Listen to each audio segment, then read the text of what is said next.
পিশাচের শহরে আরও একবার আপনাদের স্বাগত। হ্যাঁ, এটা সেই শহর যেখানে একবার ঢুকলে আর বের হওয়া যায় না। স্বাভাবিক দুনিয়ার সাথে হারিয়ে যায় সমস্ত কানেকশন। এখানে প্রতিনিয়ত বেঁচে থাকা লাগে মৃত্যুর আতঙ্কে পিশাচদের সাথে লড়াই করে। কিন্তু এই নারকীয় শহর থেকে কি মুক্তি নেই? বন্ধুরা, আপনাদের ব্যাপক আগ্রহের প্রতি সম্মান রেখে ফ্রম সিরিজের আগের 3টি সিজনের প্রেক্ষিতে শুরু করতে যাচ্ছি সিজন 4-এর এক্সপ্লেনেশন। যেহেতু সিজন 3 রিলিজের পরে অনেকগুলো মাস কেটে গেছে, তাই সিজন 4 শুরুর আগে আসুন অতীত রিভাইজ করে আসি। বন্ধুরা, ফ্রম সিরিজের সিজন 1-এর গল্পটা শুরু হয় এক ভয়ঙ্কর রহস্যময় শহরকে ঘিরে, যেখানে একবার কেউ ঢুকলে আর কখনোই বের হতে পারে না। চারপাশে জঙ্গল আর রাস্তা এমনভাবে ঘুরে যায় যে যত দূরেই যান না কেন শেষে আবার একই জায়গায় ফিরে আসতে হয়। এই শহরের সবচেয়ে ভয়ঙ্কর দিক হলো সন্ধ্যা নামলেই জঙ্গল থেকে বেরিয়ে আসে কিছু পিশাচ, যারা মানুষের রূপ নিয়ে দরজায় কড়া নাড়ে। তারা কথা বলে, পরিচিত মানুষের মতো আচরণ করে, আর কেউ যদি ভুল করে দরজা বা জানালা খুলে দেয় তাহলে তারা নির্মমভাবে তাকে হত্যা করে। বাঁচার একমাত্র উপায় হলো দরজায় ঝোলানো বিশেষ রক্ষাকবচ পাথর। আবার এখানে নেটওয়ার্কও কাজ করে না। এছাড়া এখানে বিদ্যুতের সাপ্লাই কোথায় থেকে আসে সেটাও একটা রহস্য। শহরের মানুষদের নেতৃত্ব দেয় শেরিফ বয়েড স্টিভেন্স, যে কঠোর নিয়ম মেনে সবাইকে বাঁচিয়ে রাখার চেষ্টা করে। কিন্তু এক ভুলেই ঘটে যায় ভয়ঙ্কর ঘটনা। ফ্র্যাঙ্ক নামের এক ব্যক্তি অসতর্কতার কারণে তার পরিবারকে হারায়, আর শাস্তিস্বরূপ তাকে বক্সে এক রাত কাটাতে হয়, যেখানে পিশাচদের হাতে তার মৃত্যু নিশ্চিত হয়ে যায়। এর মধ্যেই শহরে আটকা পড়ে ম্যাথিউস পরিবার, জিম, তাবিথা, জুলি আর ছোট্ট ইথান। তারা বারবার শহর থেকে বের হওয়ার চেষ্টা করেও ব্যর্থ হয়। এক ভয়ঙ্কর দুর্ঘটনায় তাদের গাড়ি উল্টে যায়, আর সেখান থেকেই তারা এই দুঃস্বপ্নের অংশ হয়ে যায়। ধীরে ধীরে তারা বুঝতে পারে এই শহরে শুধু পিশাচই না, আরও অনেক অদ্ভুত রহস্য লুকিয়ে আছে। ইথান দেখতে পায় সাদা পোশাক পরা এক রহস্যময় বাচ্চাকে, যাকে অন্য কেউ দেখতে পায় না। অন্যদিকে জেড দেখতে থাকে অদ্ভুত সব সিম্বল, যা তাকে ধীরে ধীরে মানসিকভাবে ভেঙে দেয়। এদিকে সারা নামের এক মেয়ে অদৃশ্য কণ্ঠের প্রভাবে মানুষ হত্যা করতে শুরু করে। সেই কণ্ঠ তাকে নির্দেশ দেয়, আর সে বাধ্য হয়ে একের পর এক ভয়ঙ্কর কাজ করে, যার ফলে শহরের পরিস্থিতি আরও খারাপ হয়ে যায়। শহর থেকে বের হওয়ার জন্য জিম একটি রেডিও টাওয়ার তৈরি করার চেষ্টা করে। কিছুক্ষণের জন্য তারা বাইরের কারোর সাথে যোগাযোগ করতেও সক্ষম হয়, কিন্তু হঠাৎই একটা রহস্যময় কণ্ঠ তাদের থামিয়ে দেয়, যেন কেউ এই শহরের সবকিছু নিয়ন্ত্রণ করছে। দ্বিতীয় সিজনের রহস্য আরও গভীর হয়। শহরের নিচে আবিষ্কৃত হয় এক বিশাল টানেল সিস্টেম, যেখানে পিশাচগুলো দিনের বেলা ঘুমিয়ে থাকে। একই সাথে বোঝা যায় এই প্রাণীগুলি আসল শত্রু না, বরং এর পেছনে আছে আরও বড় কোনো অজানা শক্তি। একই সময় নতুন একটি বাস এসে আরও অনেক মানুষকে এই শহরে আটকে ফেলে। তাদের মধ্যে এলজিন নামের একজন আগেই এই জায়গার আভাস পেয়েছিল, যা প্রমাণ করে এই শহরের সাথে বাস্তব দুনিয়ার অদ্ভুত সংযোগ রয়েছে। এদিকে বয়েড এক অদ্ভুত গুহায় গিয়ে মার্টিন নামের এক বন্দি মানুষের সাথে দেখা করে। মার্টিনের শরীরে ছিল ভয়ঙ্কর প্যারাসাইট, আর তার কাছ থেকেই বয়েডের শরীরে সেই রহস্যময় সংক্রমণ ছড়িয়ে পড়ে। একই সাথে একটি মিউজিক বক্স এবং অদ্ভুত দৃশ্যের মাধ্যমে বোঝা যায় আরও ভয়ঙ্কর কিছু এই শহরের নিয়ন্ত্রণে আছে। অন্যদিকে তাবিথা টানেলের ভেতর দিয়ে ভয়ঙ্কর সব অভিজ্ঞতার মুখোমুখি হয় এবং শেষ পর্যন্ত ফারওয়ে ট্রি নামের এক অদ্ভুত গাছের মাধ্যমে টেলিপোর্ট হয়ে যায়। তৃতীয় সিজনে বড় টার্নিং পয়েন্ট আসে। তাবিথা সেই গাছের মাধ্যমে এক ওয়াচ টাওয়ারে পৌঁছে যায় এবং সেখান থেকে বাস্তব দুনিয়ায় ফিরে আসে। কিন্তু স্বাভাবিক দুনিয়ার কেউই তার কথা বিশ্বাস করে না। সবাই তাকে পাগল সম্বোধন করে। সেখানেও তার পিছু ছাড়ে না রহস্য। সে আবারও সেই সাদা পোশাকের বাচ্চাকে দেখতে পায় আর জানতে পারে কিছু বাচ্চা কোনো এক জায়গায় বন্দী, যারা সাহায্য চাইছে। এদিকে শহরের ভেতরে পরিস্থিতি আরও খারাপ হতে থাকে। খাবারের সংকট দেখা দেয়, মানুষজন আতঙ্কিত হয়ে পড়ে, আর পিশাচগুলো আরও নির্মম হয়ে ওঠে। এমনকি তারা ফাঁদ পেতে মানুষদের মানসিকভাবে ভেঙে দিতে শুরু করে। যেমন বয়েডের সামনে কেনির মাকে নির্মমভাবে হত্যা করা হয়। জিম ও কেনি জঙ্গলে গিয়ে নতুন খাবারের উৎস খুঁজে পেলেও রহস্যের কোনো সমাধান মেলে না, বরং নতুন নতুন অদ্ভুত ঘটনা ঘটতেই থাকে। যেমন জিমের মৃত ছেলের কণ্ঠে ফোন কল পাওয়া। অন্যদিকে তাবিথা ভাগ্যক্রমে আবারও পিশাচের শহরে ফিরে আসে এবং পুরনো অভিজ্ঞতা কাজে লাগিয়ে এবার সে আরও কিছু রহস্যের উদ্ঘাটন করে। তার মধ্যে গুরুত্বপূর্ণ হলো তার পুনর্জন্ম হয়েছে। আগের জন্মেও সে পিশাচের শহর থেকে বের হবার চেষ্টা করেছিল, কিন্তু সফল হয়নি বলে আবারও পুনর্জন্ম নিয়েছে। এছাড়া কিছু অদৃশ্য আত্মা সবসময় তাবিথাকে হেল্প করত, কারণ এদেরকে সে পূর্বজন্মে বাঁচানোর চেষ্টা করেছিল। এই শহরে অতীতে স্বাভাবিক মানুষই বাস করত, কিন্তু মানুষগুলো অমর হবার লোভে ছোট বাচ্চাদের বলি দেবার অভিশাপে পিশাচ হয়ে গিয়েছিল। যাই হোক, এদিকে পিশাচের শহরের লিডার শেরিফ বয়েড স্টিভেন্স প্যারাসাইটের মাধ্যমে প্রথম একটা পিশাচকে হত্যা করতে সক্ষম হয়, কিন্তু দুঃখজনকভাবে তারই বৌমার গর্ভে সেই পিশাচের পুনর্জন্ম হয়।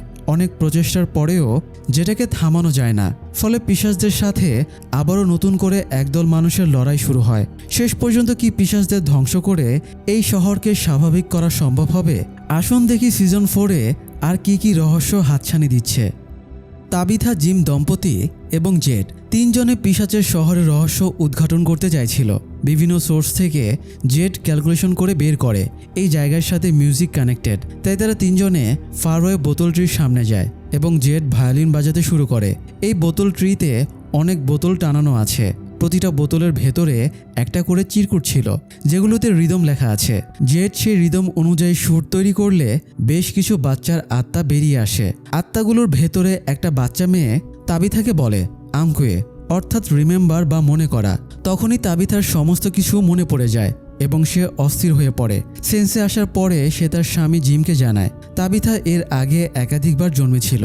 সে বারবার এই জায়গায় ফিরে আসে কারণ সে এখানে প্রথম থেকেই ছিল। আগে এই শহরের মানুষেরা স্বাভাবিক ছিল, কিন্তু অমরত্বের লোভে তারা বাচ্চাদের বলি দিয়ে দেয়। সেই বাচ্চাদের ভেতরে একটা বাচ্চা তাবিথা এবং জেডের ছিল, মানে সেই জন্মে তাবিথা আর জেড স্বামী স্ত্রী ছিল। তারা বাচ্চাদের বাঁচানোর চেষ্টা করে ব্যর্থ হয়েছিল। গত জন্মেও তাবিথা এবং জেড মিরান্ডা এবং ক্রিস্টোফার হয়ে পুনর্জন্ম নিয়েছিল। সেবারও ব্যর্থ হয়ে তারা এবার আবারও পুনর্জন্ম নিয়েছে। তাবিথার কথা শুনে জিমের মাথা এলোমেলো হয়ে যায়। তার স্ত্রী অতীতের জন্মে অন্য কারো বউ ছিল, এটা তো একটা ম্যাটার। এছাড়া তাবিথার বাকি কথাগুলো সে হজম করতে পারে না, এই জন্য ফ্রাস্ট্রেটেড হয়ে সে জঙ্গলের সাইডে একা থাকার জন্য চলে যায়।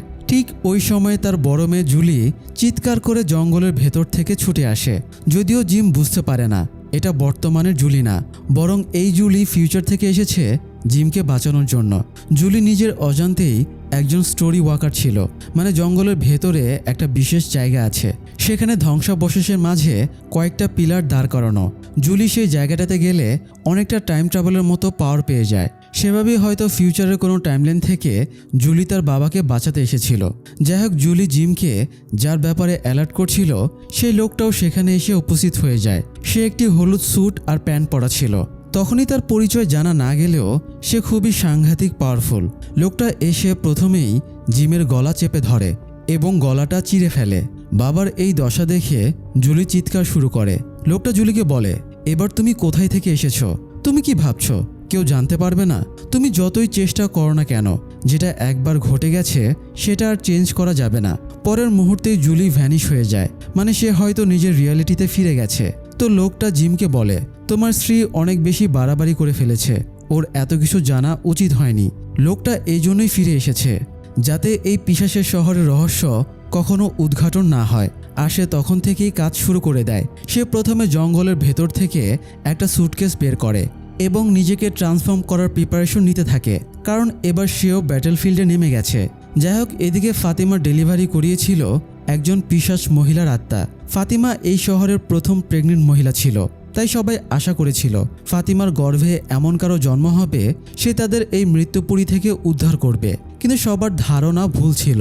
ফাতিমার গর্ভে বড় হচ্ছিল একটা পিশাচ, এক সময় যাকে তার শ্বশুর বয়েড স্টিভেন্স মেরে ফেলেছিল।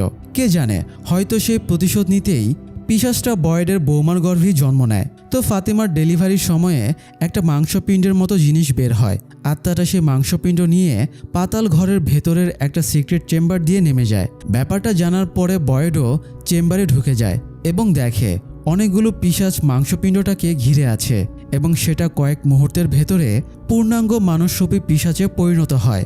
এটা সেই পিশাচ যেটাকে বয়েড নিজের হাতে খুন করে পরবর্তীতে আগুনে পুড়িয়ে দিয়েছিল। যাই হোক, ফাতিমার সমস্ত আশার স্বপ্ন নষ্ট হয়ে যাওয়ায় সে পাগলপ্রায় হয়ে গিয়েছিল। ফাতিমার স্বামী অ্যালিস এবং বয়েডের অ্যাসিস্ট্যান্ট শেরিফ কেনি ফাতিমাকে সামলানোর চেষ্টা করে, এলিস ফাতিমাকে কলোনি হাউসে ফিরিয়ে নিয়ে যায় আর কেনি সিক্রেট চেম্বারের ভেতরে বয়েডকে খুঁজতে ঢুকে যায়, কারণ বয়েড সেই যে ঢুকেছে আর বের হয়নি। নিচে একটা টানেল ছিল। টানেলে ঢোকার পরে বয়েড কেনির মুখ চেপে ধরে সাউন্ড করতে নিষেধ করে। এরপরে বলে এখান থেকে দ্রুত বেরিয়ে যেতে হবে। এই সময় সদ্য জন্মানো স্মাইলি পিশাচটা ওদেরকে দেখতে পেয়ে বলে, আরে বস ভালো তো।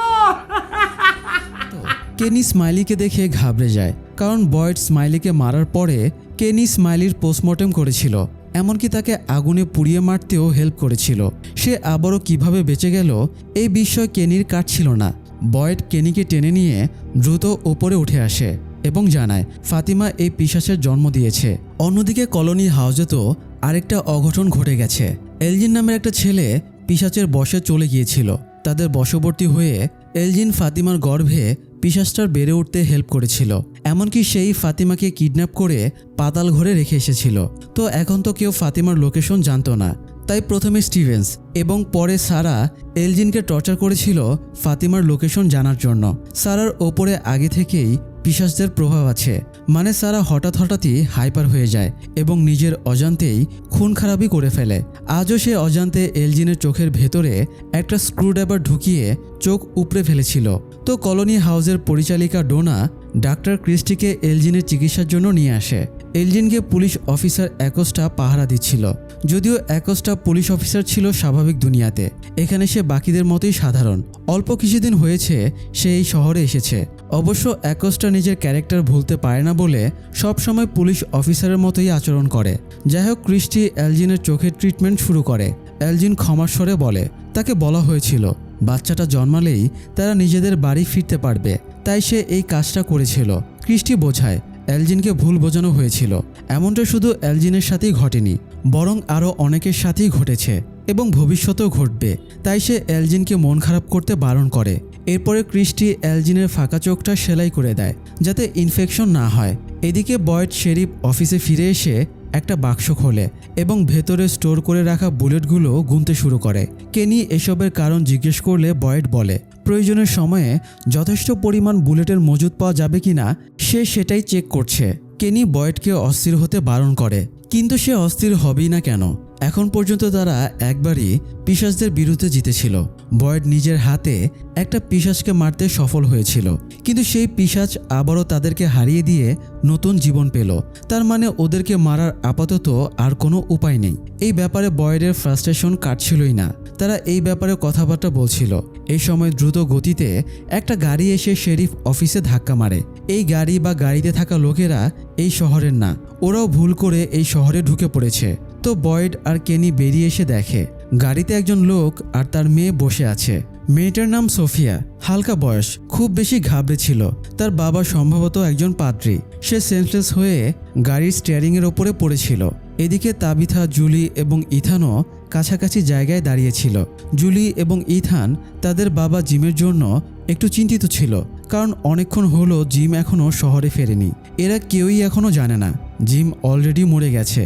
জুলিও জানে না, কারণ এই জুলি বর্তমান টাইমলাইনে এক্সিস্ট করে। তো তারা কথাবার্তা বলছিল, তখন ওই গাড়িটা সাই করে তাদের ক্রস করেছিল। এই জন্য বিপদ বুঝতে পেরে তাবিথাও ছুটে এসেছিল। গাড়ির কাচ এবং বডির পার্টস অলমোস্ট সোফিয়ার গলায় ঢুকে গিয়েছিল। জাস্ট 19-20 হলেই খবর হয়ে যেত। সোফিয়া আতঙ্কে কাঁদছিল আর বাবাকে ডাকছিল। তাবিথা সোফিয়াকে মেন্টাল সাপোর্ট দেয় এবং বয়েডের সাথে মিলে সোফিয়াকে বের করে আনে। ততক্ষণে বয়েডের নির্দেশে অ্যাম্বুলেন্সকে খবর দিয়ে ডেকে আনা হয়েছিল। নার্স ম্যারিয়েল পাদ্রির পালস চেক করে দেখে খুবই ধীরে চলছে, সে বাঁচবে কিনা সন্দেহ। এছাড়া সে কিছু অস্বাভাবিক ফিল করে, তাই পাদ্রিকে রেখে সে সোফিয়াকে চেক করে দেখে সে ঠিক আছে কিনা। পাদ্রির সাইডের দরজাটা বেঁকে গিয়ে বাজেভাবে আটকে গিয়েছিল। বয়েড, কেনি, র্যান্ডাল, জেড সবাই মিলে দরজাটা ভেঙে পাদ্রিকে বের করে এবং অ্যাম্বুলেন্সে তুলে হাসপাতালে পাঠিয়ে দেয়। কেনিও তাদের সাথে হাসপাতালে যায়। ম্যারিয়েল আলাদাভাবে বয়েডকে জানায় পাদ্রির সমস্যাটা সে বুঝতে পারছে না। সে সেন্সলেস আছে, তবে সেন্সলেস হবার কারণটা বুঝতে পারছে না। এরকম সেম অবস্থা সে এলজিনেরও দেখেছিল। প্রথম যেদিন এলজিনদের বাস এই শহরে এসেছিল, এলজিনও এরকম কন্ডিশনে ছিল। বয়েড ম্যারিয়েলকে পাদ্রির ব্যাপারটা আরও খতিয়ে দেখতে বলে। ওদেরকে অ্যাম্বুলেন্সে তুলে দিয়ে তাবিথাও ছেলে মেয়েকে নিয়ে বাড়ি ফিরে যায়। তবে রাত হয়ে গেলেও জিম না ফিরলে সবারই টেনশন হচ্ছিল। জুলি এবং ইথান বারবার বাবার কথা জিজ্ঞেস করছিল, তবে তাবিথা কোনো উত্তর দিতে পারছিল না। তাবিথা ভাবছিল তখন তার কথাগুলো শুনে হয়তো জিম আপসেট হয়ে বাড়ি ফিরেনি, হয়তো সে কলোনি হাউস অথবা কোনো সেফ জায়গায় আছে, কারণ এই শহরে রাতের বেলায় কেউ বের হতে পারে না, বের হলেই মৃত্যু নিশ্চিত। হঠাৎ রান্নাঘর থেকে তারা কিছু পড়ার আওয়াজ শুনতে পায়। তারা রান্নাঘরে উকি মেরে দেখে মেঝেতে খাবারের হাঁড়িটা পড়ে আছে। হঠাৎ কোনো অদৃশ্য শক্তি একটা বই তুলে দেয়ালে আছাড় মারে। কিচেনের সমস্ত পাল্লাগুলো ধাক্কাধাক্কি শুরু করে। এই ঘটনায় তারা বেশ ঘাবড়ে যায়। এদিকে সোফিয়া মায়ের সাথে ফোনে কথা বলতে চাইলে কেনি একটু বিব্রত বোধ করে, কারণ এখানে নেটওয়ার্ক কাজ করে না। সে সোফিয়াকে এই শহরের সমস্ত ঝামেলাগুলো বলে দেয়, এমনকি পিশাচগুলোর কথাও। সে টানিয়ে রাখা রক্ষাকবচ পাথরটাও দেখায়, যেটা থাকলে পিশাচ বাড়ির ভেতরে আসতে পারে না। সোফিয়া পাথরটা হাত দিয়ে ধরেও দেখে। এরপরে কেনির ভয় দূর করতে এবং বিপদমুক্ত হতে সোফিয়া সবার জন্য ঈশ্বরের কাছে প্রার্থনা করে। কেনি ভাবে মেয়েটা কতই না ভালো, কিন্তু দুনিয়া ক্রন্দনরত অপরিচিত কোনো মেয়েকে বিশ্বাস করা সবচেয়ে রিস্কি ব্যাপারগুলোর ভেতরে একটা। অবলা অবুঝ চেহারার আড়ালে সোফিয়া কোনো সাধারণ মেয়ে না, আর এই পাদ্রিও তার বাবা না। আসলে সোফিয়া হলো সেই হলুদ পোশাক পরা লোকটা। এই রহস্যময় লোকটার ভেতরে রূপ পরিবর্তনের ক্ষমতা আছে। সে এই শহরের সবার ওপরে কন্ট্রোল নেবার জন্য মেয়ের রূপ ধারণ করেছে। আর এই পাদ্রিটা মূলত একাই জার্নি করছিল। এই শহরে আসার আগে যেটা ঘটে, স্বাভাবিক পথে যাবার সময় দেখা যায় রাস্তায় গাছটাছ পড়ে ব্লক হয়ে আছে। তখন মানুষ গাড়ি ঘুরিয়ে ফিরে যায়, কিন্তু তার আর ফেরা হয় না। সে সোজা এই শহরে চলে আসে। এই পাদ্রির সাথেও এমনটাই ঘটে। পাদ্রি গাড়ি ঘুরিয়ে বের হবার পথ খুঁজছিল। তখন সে সোফিয়াকে রাস্তার ধারে দেখে গাড়ি থামায়। সোফিয়া জানায় সে পথ হারিয়ে ফেলেছে, তাই পাদ্রি সোফিয়াকে গাড়িতে তুলে নেয়। সোফিয়াও এই সুযোগটাই চাইছিল। সে পাদ্রির বুকে হাত দিয়ে তার হার্টবিট মৃত্যুর কাছাকাছি পর্যায়ে নিয়ে যায়। এরপর নিজেই স্টিয়ারিং ধরে শহরে ঢুকে শেরিফ অফিসে ধাক্কা মারে। সেই হলুদ পোশাকের লোকটা এই শহরে ঢোকার জন্যই সোফিয়ার রূপ নিয়েছিল এবং এই পাদ্রিকে ইউজ করেছিল। এই পাদ্রির আর কোনো প্রয়োজন নেই, তাই সোফিয়া এবার তাকে মেরে ফেলে। এরপর নাটক জুড়ে সে বাইরে গিয়ে জোরে জোরে কাঁদতে শুরু করে। কেনি একটু ঝিমিয়ে পড়েছিল। সে সোফিয়ার কান্না শুনে ছুটে আসে। এখন অলরেডি রাত, পিশাচেরা শিকারের জন্য ঘুরে বেড়াচ্ছে। কেনি বাইরে এসে দেখে সোফিয়ার দিকে পিশাচেরা এগিয়ে আসছে। সে দৌড়ে গিয়ে সোফিয়াকে ভেতরে টেনে নিয়ে আসে এবং ধমক দেয়। সোফিয়া কাঁদতে কাঁদতে বলে তার বাবা মারা গেছে। এটা শুনে কেনি বেশ আপসেট হয়। আওয়াজ শুনে ম্যারিয়েলও উঠে আসে। সেও কথাটা শুনে পাদ্রির কাছে ছুটে যায় চেক করতে। পরের দিন সকালে বয়েড ঘুম থেকে উঠে দূরবীন দিয়ে পুরো শহরটা দেখছিল। হঠাৎ তাবিথার বাড়ির সামনের পুলে তার চোখ আটকে যায়। পুলের সাথে রক্তমাখা একটা বস্তা ঝুলছিল। বয়েড দ্রুত সেখানে ছুটে যায়।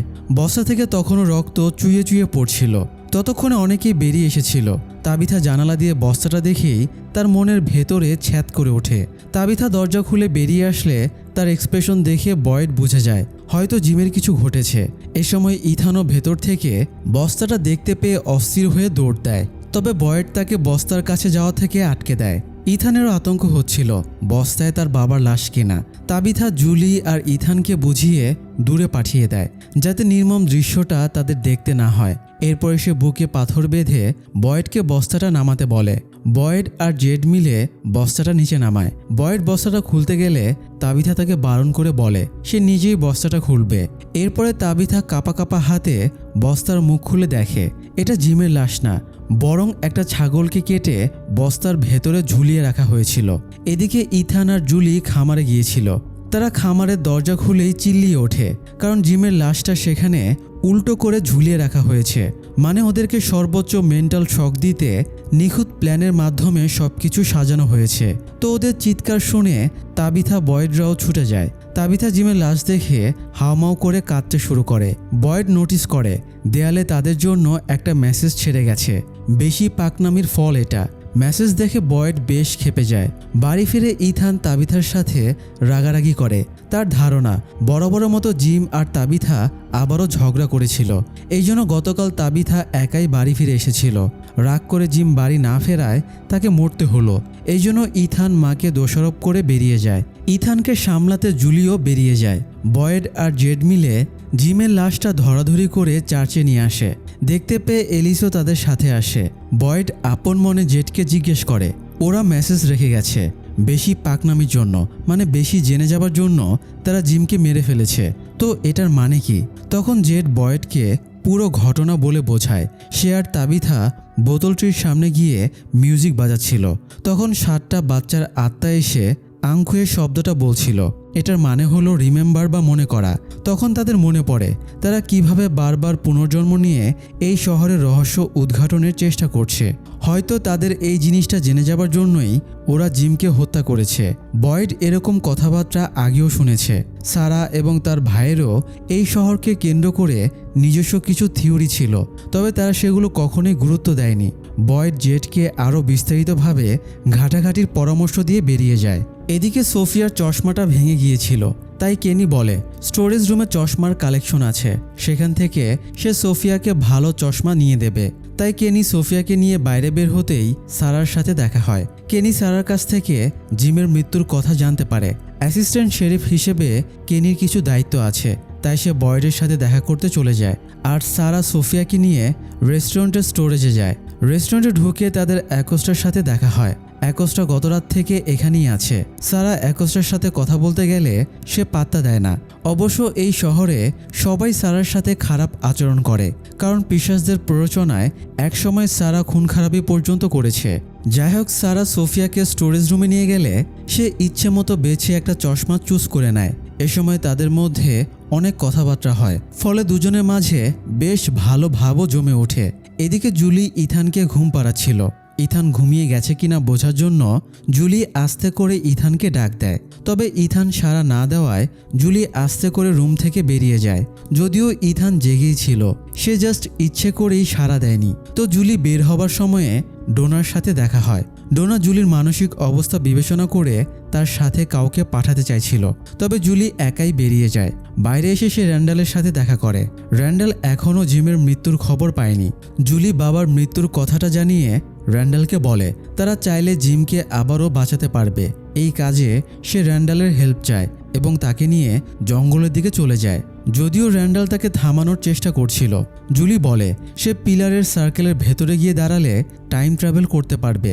সে এর আগে একবার চেষ্টা করেছে, তাই সে আবারও করতে পারবে। তবুও র্যান্ডাল বোঝানোর চেষ্টা করে যেটা ঘটেছে সেটাকে ওভাবেই ঘটতে দেওয়া উচিত। তবে জুলি তার কথা শোনে না, সে একটা চেষ্টা করে দেখবেই। যাই হোক, অন্যদিকে তাবিথা খামারের দেয়ালের লেখাটা মুছার চেষ্টা করছিল, কিন্তু সেটা মুছতে চাইছিল না। এ সময় সেখানে জেড চলে আসলে তাবিথা বেশ রেগে যায় এবং কড়াভাবে তাকে চলে যেতে বলে। জেড চলে না গিয়ে বলে বোতলটির কাছে গিয়ে তারা যে মেমোরিজের ফ্ল্যাশব্যাক দেখেছিল সেগুলো সত্যি। পিশাচ কিংবা তাদের ওপরেও যারা আছে তারা এই মেসেজটার মাধ্যমেই সেটা প্রমাণ করে দিয়েছে। তারা যাতে আর ঘাটাঘাটি করার সাহস না পায়, এই জন্যই তাদেরকে আটকাতে জিমকে হত্যা করেছে। জিম আবারও বোতলটির কাছে যেতে চাইছিল, তবে স্বামীকে হারিয়ে তাবিথা খুবই আপসেট হয়েছিল। সে স্পষ্ট বলে দেয় অতীতে কি ছিল, ভবিষ্যতে কি হবে তার আর কিছুই যায় আসে না। জেড বলে জিম মরে গেছে, কিন্তু এখনও তাবিথার বাচ্চারা বেঁচে আছে, তাই তাবিথার ওদের জন্য ভাবা উচিত। এই মৃত্যুর শহর থেকে মুক্তি না পেলে ওদেরও একই পরিণতি ঘটবে। তবে এত কিছু উপলব্ধি করার মতো মেন্টাল কন্ডিশন তাবিথার ছিল না। সে জেডকে রাগ করে বলে জিমের বদলে তোমার মরা উচিত ছিল। তোমার লাশটা উল্টো করে ঝুলে থাকলেই ভালো হতো, কারণ জেডের তো সাতকুলে কেউ নেই, তাই কাউকে হারানোরও নেই। এই জন্য জেড তাবিথার কষ্টটা বুঝতে পারবে না। তো জেডকে অনেক উল্টাপাল্টা বলে তাবিথা চলে যায়। এরপরে সে চার্চে গিয়ে জিমের লাশের সামনে বসে কিছুক্ষণ মায়া কান্না করে। এদিকে অ্যাকোস্টা সারা রাত ধরে ভাবার পরে সিদ্ধান্ত নেয় সে আর এই শহরে থাকবে না। অন্য কেউ শহর থেকে বের হবার চেষ্টা করুক বা না করুক, সে বের হবেই। যদিও সে জানে না তার মতো অনেকেই শহর থেকে বের হবার চেষ্টা করেছে, কিন্তু সম্ভব হয়নি। তো অ্যাকোস্টা বাইরে পার্ক করা অ্যাম্বুলেন্সে উঠে সেটা স্টার্ট করে। আওয়াজ শুনে ক্রিস্টি আর ম্যারিয়েল বেরিয়ে আসে। তারা অ্যাম্বুলেন্স থামানোর চেষ্টা করলে অ্যাকোস্টা ক্রিস্টিকেও গাড়িতে তুলে নেয়, এরপরে টান দিয়ে চলে যায়। ম্যারিয়েল দ্রুত গিয়ে বয়েডকে ইনফর্ম করে। বয়েড আর কেনি তখন অফিসে একসাথেই ছিল। তাদের সামনে দিয়ে অ্যাম্বুলেন্সটা ক্রস করার সময়ে তারা থামানোর চেষ্টা করে, তবে অ্যাকোস্টা স্পিড বাড়িয়ে বেরিয়ে যায়। ক্রিস্টি বোঝানোর চেষ্টা করে অ্যাকোস্টা যা করছে তাতে কোনো লাভ হবে না, তবে অ্যাকোস্টা জেদ ধরে এখানে যতগুলো রোড আছে সবগুলো সে ট্রাই মেরে দেখবে, এতে একটা না একটা রাস্তা দিয়ে সে ঠিক বেরিয়ে যেতে পারবে। বয়েড, কেনি, ম্যারিয়েল আগের জায়গাতেই দাঁড়িয়েছিল, কারণ তারা জানে গাড়িটা আবারও সেখানেই ফিরে আসবে। একটু পরে ঘটেও সেটা। অ্যাকোস্টা ঠিকই বুঝতে পারে সে গোলকধাঁধার মাঝে ঘুরপাক খাচ্ছে। অলরেডি সে সেম জায়গা ডাবল ক্রস করেছে, তবুও সে গাড়ি থামায় না। সে নিজের জেদেই বসে থাকে, এখান থেকে বের হবেই। এদিকে ভিক্টরের বাবা হেনরি ভিক্টরকে খুঁজতে খুঁজতে খামারে চলে যায়। ভিক্টর এক কোণায় জুবুথুবু হয়ে বসেছিল। সে বাবাকে দেখেই বলে, তোমার এখানে আসা উচিত হয়নি। হেনরি ভিক্টরকে শান্ত করার চেষ্টা করে এবং জানতে চায় ইথান কোথায়, সে জানে কিনা। হেনরি ভিক্টরকে ইথানের কাছে গিয়ে তাকে সঙ্গ দেবার পরামর্শ দেয়। তবে ভিক্টর খুবই অস্থির হয়েছিল।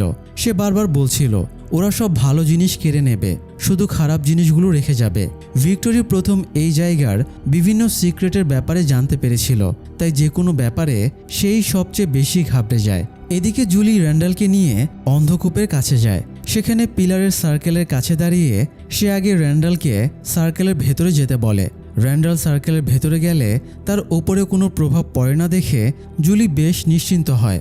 জুলি র্যান্ডালকে বলে সে সার্কেলের ভেতরে যাবার পরে যদি আউট অফ কন্ট্রোল কিছু দেখতে পায় তাহলে র্যান্ডাল যেন তাকে সার্কেল থেকে টেনে বের করে নেয়। তো এরপরে জুলি সার্কেলের ভেতরে দাঁড়াতেই মেন্টালি অতীতের একটা সময়ে চলে যায়। মূলত এটা সিজন 2 এর এপিসোড 9 এর ঘটনা। এই দিনে বয়েড, ডোনা, জিম এবং র্যান্ডাল জঙ্গলে আরভি গাড়িতে আটকা পড়েছিল। তো জুলি জঙ্গলে ভয়ঙ্কর চিৎকার শুনতে পায় এবং পিশাচদের একসাথে হেঁটে যেতে দেখে। তাদেরকে ফলো করে সে সম্ভবত পরিত্যক্ত আরভি কারটা দেখতে পায়, যার ভেতর থেকে জিম বেরিয়ে আসছিল। বয়েড গুলি চালিয়ে ডোনা আর জিমকে ব্যাকআপ দেয় এবং তারা অন্য সাইডে পালিয়ে যায়। জুলি জিমকে দেখে বাবা বাবা বলে ডাক দেয়, তবে জিম তার ডাক শুনতে পায় না। যদিও এক মুহূর্তের জন্য জিমের মনে হচ্ছিল কেউ তাকে ডাকছে কিনা। জিম জুলিকে না দেখলেও একটা মহিলা পিশাচ জুলিকে ধরে ফেলে। পিশাচটা জুলির ওপরে হামলা করে এবং মেরে ফেলার চেষ্টা করে। এদিকে সার্কেলের ভেতরে জুলির শরীরটা ছটফট করছিল, যা দেখে র্যান্ডাল বুঝে যায় জুলি বিপদে আছে। তাই সে জুলিকে টেনে সার্কেলের বাইরে নিয়ে আসে। এতে জুলি স্বাভাবিক দুনিয়ায় ফিরে আসে আর প্রথমেই র্যান্ডালকে বলে সে তার বাবাকে দেখতে পেয়েছে, সে বাবাকে বাঁচাতে পারবে আর এই জন্য তাকে আবারও অতীতে ফিরে যেতে হবে। যাই হোক, এদিকে তাবিথা বাড়ি ফিরে ইথানের রুমে নক করে দেখে ইথান নেই। সে ডোনাকে জিজ্ঞেস করলেও সে বলতে পারে না, কারণ ইথান তার রুমেই ছিল। অ্যাকোস্টা যখন গাড়ি নিয়ে পালিয়ে যাচ্ছিল, ডোনা সেদিকে ফোকাস করতে গেলে একসময় ইথান কাঁধে ব্যাগ ঝুলিয়ে বেরিয়ে গেছে। অ্যাকোস্টা এবং ক্রিস্টি যাবার পথে ইথানকে দেখতে পায়। ইথানও গাড়িটা আসতে দেখে জঙ্গলের আড়ালে লুকিয়ে পড়ে। আরেকটু সামনেই বয়েড, কেনি এবং মারিয়েল অপেক্ষায় দাঁড়িয়েছিল। অ্যাকোস্টা যাতে এবার তাদের ক্রস করতে না পারে এই জন্য রাস্তার ওপরে একটা পেরেক লাগানো স্পাইক বেল্ট বিছিয়ে রেখেছিল। তবুও অ্যাকোস্টা পাশ দিয়ে ক্রস করতে চাইলে ক্রিস্টি গাড়ির স্টিয়ারিং ঘুরিয়ে স্পাইক বেল্টের ওপরে উঠিয়ে দেয়। এতে গাড়ির চাকা ড্যামেজ হয়ে গেলে অ্যাকোস্টা গাড়ি থামাতে বাধ্য হয়। বয়েড প্রথমেই রুলস ভাঙায় অ্যাকোস্টাকে হাতকড়া পরিয়ে দেয়। সে অনেক বকাঝকা করতে যাচ্ছিল, তবে ক্রিস্টির কথায় চুপ করে যায়। এদিকে ইথান জঙ্গলের ভেতরে তাদের পরিত্যক্ত আরভি কারে যায়। এই আরভি কারে করেই তার ফ্যামিলি এই শহরে ঢুকেছিল। ইথান গাড়ির ভেতর থেকে একটা রেডিও ব্যাগে ভরে নেয়। এরপরে সে আরভি থেকে বের হয়েই দেখে জিম একটা গাছের গুড়ির ওপরে বসে আছে। এই জিম মোটেও বর্তমানে জিম না, কারণ তার কপালের একপাশে কাটা দাগ ছিল। এই দাগটা তখন হয়েছিল যখন সে কয়েক বছর আগে এখানে আসার পর অ্যাক্সিডেন্ট করে চোট পেয়েছিল। সেই দাগটা সময়ের সাথে সাথে মুছে গিয়েছিল, কিন্তু ইথান এখন যে জিমকে দেখছে তার ঠিক আগের মতোই কাটা দাগ রয়েছে। তো ইথান বাবাকে ডাক দিতেই জিম ফিরে তাকায়। ব্যাপারটা এমন যেন জিম ইথানকে এক্সপেক্টই করেনি। বাবা ছেলে একে অপরকে জড়িয়ে ধরে। ইথান জিমকে ফিজিক্যালি ফিল করতে পারে। জিম ইথানকে জিজ্ঞেস করে সে এখানে কেন এসেছে। ইথান জানায় সে রেডিওটা নিতে এসেছে যাতে থমাস তাকে ফোন করে মেসেজ দিতে পারে। মানে আগে থমাস নামের অদৃশ্য কেউ ইথানকে ফোন করে বিভিন্ন ইনফরমেশন দিত। যদিও থমাস যে টেলিফোনে কল করত সেটার কোনো কানেকশনই ছিল না। তো ইথানের আশা ছিল হয়তো এই ভাঙা রেডিওর মাধ্যমেও থমাস তার সাথে যোগাযোগ করবে। যাই হোক, জিম ইথানকে বোঝায় সামনে আরও খারাপ দিন আসছে। ইথান যেন নিজেকে স্ট্রং রাখে এবং মা আর বোনের খেয়াল রাখে। জিম ইথানের সাথে কথা বলছিল আর বারবার জঙ্গলের দিকে তাকাচ্ছিল। সে কোনো আতঙ্কে ছিল, কেউ চলে আসবে কি না, কেউ ইথানের সাথে কথা বলতে দেখে ফেলবে কি না, এরকম একটা আতঙ্ক তার ভেতরে কাজ করছিল। তো জিমের হাতে সময় খুব কম, তাই সে ইথানকে মনোযোগ দিয়ে তার কথা শুনতে বলে। এই শহরে ঢোকার পরে অ্যাক্সিডেন্টে ইথান মারাত্মকভাবে আহত হয়েছিল। সেবার সে ইথানের সাথে আরভি কারে আটকে ছিল। সেই রাতে ইথান লেক অফ টিয়ার্সের স্বপ্ন দেখেছিল। জিম ইথানকে সে লেক অফ টিয়ার্স খুঁজে বের করতে বলে। এর বেশি কোনো হিন্টস জিম দেবার সুযোগ পায় না। ততক্ষণে তাবিথা ইথানকে খুঁজতে খুঁজতে সেখানে চলে এসেছিল। মায়ের ডাক শুনে ইথান সেদিকে ফোকাসের পরে ফিরে তাকিয়ে দেখে জিম ভ্যানিশ হয়ে গেছে। সে আর কোথাও জিমের ট্রেস পায় না। তাবিথা ইথানের কাছে আসলে ইথান বলে সে বাবাকে এখানে দেখেছে, বাবা এখানেই ছিল। তাবিথা ভাবে জিমের মৃত্যুতে ইথান অনেক শক পেয়েছে, তাই উল্টাপাল্টা বলছে। সে ইথানকে জড়িয়ে নেয়, কিন্তু আসল ব্যাপারটা আর বোঝার চেষ্টা করে না। তবে এখন প্রশ্ন হলো, জিম তো মরে গেছে, তাহলে সে ফিরে আসলো কিভাবে? জিম যদি সামহাও অতীত থেকেও আসে, তাহলে সে কি উদ্দেশ্যে এসেছিল? কারণ তার এক্সপ্রেশন অনুযায়ী ইথানকে সে এখানে এক্সপেক্টই করেনি। তাছাড়া লেক অফ টিয়ার্সই বা কি? ইথানের এত বছর আগে দেখা স্বপ্নের জিনিসটাকে জিম কেন খুঁজে বের করতে বলছে? লেক অফ টিয়ার্সই কি তবে তাদের মুক্তির পথ? এসব প্রশ্নের উত্তর হয়তো আমরা পরের এপিসোডগুলোতে পাব। এই সিজনের এপিসোডগুলো প্রতি সপ্তাহে একটি করে রিলিজ পাবে। এই জন্য কয়েকটা পর্বে ভাগ করে আমরা সিরিজটি কমপ্লিট করব। তাই সিরিজের থ্রিলিং মোমেন্টগুলোর সঙ্গী হতে আমাদের চ্যানেলের নিয়মিত আপডেট ফলো করুন। আজ এ পর্যন্তই। সবাই ভালো থাকুন, গরমে বেশি বেশি পানি পান করুন। ধন্যবাদ।